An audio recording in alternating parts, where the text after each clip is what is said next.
Bagi masyarakat Aceh, sosok Karim Michel Tiro, selanjutnya disebut Karim saja, kalah populer dibanding ayahnya, Tengku Hasan Muhammad di Tiro, selanjutnya disebut Tiro. Selama puluhan tahun, namanya hanya disebutkan secara terbatas, itu pun hanya di kalangan GAM saja. Pun begitu, Tiro, ayahnya, sering menyebut namanya, baik dalam pidato maupun dalam tulisan. Dalam The Price of Freedom, The Unfinished Diary of Tengku Hasan di Tiro, nama anak sematawayangnya disebut berkali-kali, bahkan dengan bangga. Ia kini sepeninggalan Tiro, nama Karim mencuat ke permukaan. Setidaknya, ada dua sebab, karena orang-orang pada penasaran, juga karena mereka kecewa. Penasaran karena, selama puluhan tahun masyarakat tak pernah melihat sosoknya secara langsung dan nyata. Foto dirinya juga terbatas, termasuk arsip di internet. Kisah tentangnya begitu tertutup dan misterius, kecuali beberapa dokumen dari universitas tempatnya mengabdikan diri sebagai asisten profesor ilmu sejarah di Xavier University. Hasan Tiro, Zaini Abdullah, dan Karim Tiro sementara yang kecewa, memiliki alasan bermacam-macam. Meski dalam sejumlah pemberitaan, kepulangan Karim disebut-sebut karena alasan keluarga yaitu ibunya, Dora, sakit keras. Tapi, sebagai anak yang berpisah cukup lama dengan orang tuanya, seharusnya Karim bisa pulang ke Aceh, menjenguk bapaknya. Di satu sisi ini sebuah dilema bagi pria yang berwajah Timur Tengah ini, memilih pulang ke Aceh, ibunya sedang sakit keras. Tidak pulang ke Aceh, ayahnya juga sakit keras, dan kini sudah meninggal dunia. Sebuah keputusan yang sulit untuk seorang anak seperti Karim ini. Asnawi Ali, warga Aceh yang lama bermukim di Swedia, bercerita jika Karim itu sosok yang paling pelit bicara. Meritat dijaga jarak, ujarnya tanpa menjelaskan detailnya seperti apa. Menurut Asnawi, komentar-komentar yang dikirim melalui email pernyataan Karim sangat normatif. Meri hati-hati Tati Peteu Bitnarit, lanjutnya sembari menambahkan pasca Mo Helsinki Karim hampir tak pernah berkomunikasi lagi dengan Tiro. Jikapun ada komunikasi dengan Karim, katanya, Tiro sering mewakilkan melalui orang dekatnya. Asnawi membenarkan jika sosok Karim memang sangat misterius. Karim dikenal pakar dalam bidang sejarah, terutama sejarah Amerika. Pun demikian, Karim tak memilih Aceh sebagai objek kajian akademisnya seperti halnya sang ayah. Karim memilih meneliti soal sejarah Amerika abad 16 hingga 18. Jangan heran, jika kita tak pernah temukan tulisan-tulisan dia mengenai sejarah Aceh. Dalam biografi singkat seperti dimuat di website Xavier University, Karim mengakui tertarik meneliti soal sejarah Perang Amerika yang jarang dikenal dan jadi perhatian akademisi, khususnya Perang 1812. Perang Meksiko dan Perang Spanyol-Amerika. Sengaja dijaga jarak dan due don't care about Aceh. Tidak peduli tentang Aceh, kata Asnawi dalam bahasa Aceh bercampur Inggris. Keterangan Asnawi ini hampir sama dengan keterangan yang disampaikan Budiman, orang Aceh yang tinggal di Washington, Amerika. Menurut Budiman, 6 bulan lalu Karim pernah datang ke Harrisburg, dan bertemu dengan Teng Musana Abdul Wahab, Teng Zahizi, Mahfud Usman Lampoh Awe, dan lain-lain. Londeungo terakhir Jihana galak mesangkot paut politek di Aceh, kata Budiman. Karim Tiro diskusi dengan mahasiswa Xavier University pun begitu, katanya. Cerita soal Karim M. Tiro sering didengarnya. Budiman mengaku, 2 hari lalu, Kamis 6, Mahfud Usman Lampoh Awe pernah menghubungi Karim dan mengabarkan meninggalnya Wali. Mahfud ini adalah putra Tengku Muhammad Usman Lampoh Awe, Mentari Keuangan GAM dalam Kabinet Hasan Tiro. Kini sudah almarhum. Saat berbicara melalui telepon dengan Mahfud, cerita Budiman, Karim mengaku sangat berduka. Namun, saat itu Karim tak bisa menjanjikan apakah bisa pulang ke Aceh atau tidak. Ketika ditanya bagaimana perasaan orang Aceh di Amerika mendengar Tiro meninggal, Budiman mengatakan orang Aceh sangat berduka dan merasa kehilangan. Rencananya, lanjut Budiman, orang Aceh di sana akan menggelar tahlilan untuk Wali, sebutan Tiro di kalangan anak buahnya. Budiman mengaku akan berangkat ke tempat tahlilan bersama Mahfud. Asnawi juga mendapat kabar jika Karim sangat berduka dengan berita meninggalnya Wali Nanggru yang juga orang tuanya itu. Memang berduka tapi Hana Meyandiwo, jawabnya yang mengaku sudah mengirim email kepada Karim.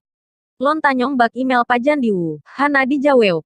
Tatanyong lain dijawab lain, lanjutnya. Asnawi kemudian mengirimkan alamat lengkap Karim yaitu di Xavier University 3800 Victory Parkway Cincinnati, O45207, 44444 UA, plus email tiro@xavier.edu.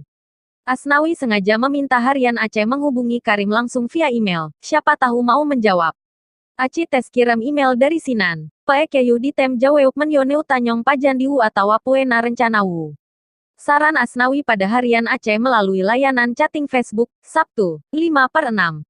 Sebelumnya, harian Aceh sudah beberapa kali mengirim email untuk Karim. Pertama menggunakan bahasan Indonesia. Tak ada balasan. Menurut Asnawi, Karim tidak bisa berbahasa Indonesia. Harian Aceh kemudian mengirim email dengan menggunakan bahasa Inggris menanyakan keadaannya termasuk rencana kepulangannya ke Aceh. Tapi ditunggu beberapa hari tak ada balasan. Malah, email yang dikirim sepertinya ditolak oleh sistem. Oh, sangka di top email. Di TPW rame yang mitaji, kata Asnawi saat diberitahu bahwa email yang dikirim harian Aceh tidak terkirim, meski alamat emailnya sudah benar seperti yang tercatat di Xavier University. Memang, sejak kondisi kesehatan Wali memburuk, sosok Karim jadi begitu penting. Orang-orang ingin tahu bagaimana sikapnya, apakah akan pulang ke Aceh atau tidak. Selain itu, orang-orang bertanya-tanya bagaimana kelanjutan dinasti Tiro sepeninggalan Wali. Namun, dalam sejumlah pernyataan seperti dikutip koran lokal, Karim sepertinya enggan menggantikan posisi Wali. Asnawi juga bercerita, jika Karim sebelumnya pernah berkunjung ke Swedia, tempat di mana Wali menetap. Lon diungona, tapi katrep, segolong lon teka u Sweden yok, katanya. Awak awai mungkin lebih tepewe, sambungnya. Wali sendiri, punya cerita soal anak semata wayangnya. Dalam The Price of Freedom, The Unfinished Diary of Tengku Hasan di Tiro, Wali menulis jika anak semata wayangnya, Karim, seorang yang cukup ganteng dan cerdas. Sementara istrinya, Dora, disebutnya sangat cantik. Bercerita, bahwa dirinya cukup berat meninggalkan keduanya di tengah keramaian kota New York yang tak henti berdenyut. Namun, Tiro harus menunaikan nazarnya yang diucapkan saat melakukan perjalanan meneliti satu kawasan di Oregon, Amerika. Saat itu, Tiro bernazar kepada Allah jika ia dan 3 rekan bisnisnya selamat dari musibah, dirinya akan pulang ke Aceh sebelum tanggal 4 September tahun 1976, atau bertepatan dengan hari ulang tahunnya ke-46. Dalam buku catatan hariannya yang tak selesai itu, Hasan Tiro menulis dia dan rekan-rekannya terlepas dari cengkeraman maut. Malah, tulisnya, akibat insiden tersebut, mereka tak sempat mengikuti satu acara yang khusus dipersiapkan di sebuah hotel mewah di Seattle. Seperti kita tahu kemudian, Tiro memilih pulang ke Aceh. Tiro memilih meninggalkan bocah laki-lakinya, Karim, yang saat itu berusia 6 tahun dan juga istrinya, Dora. Dalam buku yang awalnya berbentuk stensilan itu, Tiro menulis, sepanjang perjalanan dari Amerika ke Aceh, wajah anak dan sang istri selalu membayang dan tak hilang dari pandangan. Tiro membayangkan bagaimana sepinya hidup Dora, gadis Amerika keturunan Timur Tengah yang sudah memberinya seorang anak laki-laki. Tulis, saat pesawat yang membawanya semakin dekat dengan Aceh, perasaannya galau, sedih dan juga dibalut emosional. Untuk menghapus wajah anak dan istrinya, Tiro mencoba melihat keluar jendela pesawat. Ia pun teringat mati, diakuinya. Ia takut mati bukannya karena kehilangan nyawa dan terpisah dengan Karim dan Dora, tapi yang lebih ditakutkan, ia belum melakukan sesuatu yang harus dilakukannya kepada tanah leluhur dan rakyatnya. Karim cukup terkesan bagi Tiro. Ketika Tiro sudah berada di Aceh, salah satu kamp di hutan dinamakan sebagai Karim. Tiro menulis, bocah Karim telah menunjukkan watak tertentu saat berusia 4 dan 5 tahun. Ceritanya, ketika Karim dibawa ke sebuah toko permen, segerombolan anak-anak mencoba mencuri permen. Penjaga toko tidak mengetahuinya. Hasan Tiro yang sedang melihat-lihat beragam permen berpikir untuk melakukan sesuatu. Tapi belum sempat ia berpikir, telah ada bunyi peluit. Gerombolan itu pun lari pontang-panting. Saat menoleh ke arah bunyi tersebut, ia melihat Karim dengan sebuah peluit di tangannya. Wanita tua penjaga toko itu pun berterima kasih pada Karim. Kesempatan, cerita Tiro. Karim diajaknya ke masjid untuk salat Jumat. Karim selalu menjadi pusat perhatian orang dan bahkan dipeluk para diplomat yang salat di gedung PBB, New York. Diajaknya Karim salat di tempat itu, untuk membuat dia mengerti akan perintah agama. Suatu ketika Tiro sedang berjalan-jalan dengan Karim di Fifth Avenue, New York. Banyak orang yang mendekati bocah itu untuk sekedar berbicara atau memegang pipinya. Bila berjalan-jalan bersama Karim, Hasan Tiro merasa dirinya seperti mendampingi orang penting. Karena putranya selalu menjadi perhatian para pejalan kaki lain. Di lain hari, Karim ditinggalkan ayahnya di lobi Hotel Plaza. Hasan Tiro pergi sebentar untuk menelepon seseorang. Belum selesai menelepon, ia melihat Senator Eugene McCarthy, yang kemudian menjadi seorang calon presiden AS, berbicara dengan Karim. Senator itu kemudian menghampiri Tiro untuk memberi pujian kepada Karim. Saya harus menghampiri dan berjabat tangan dengan putra Anda, sebab ia terlihat tampan sekali.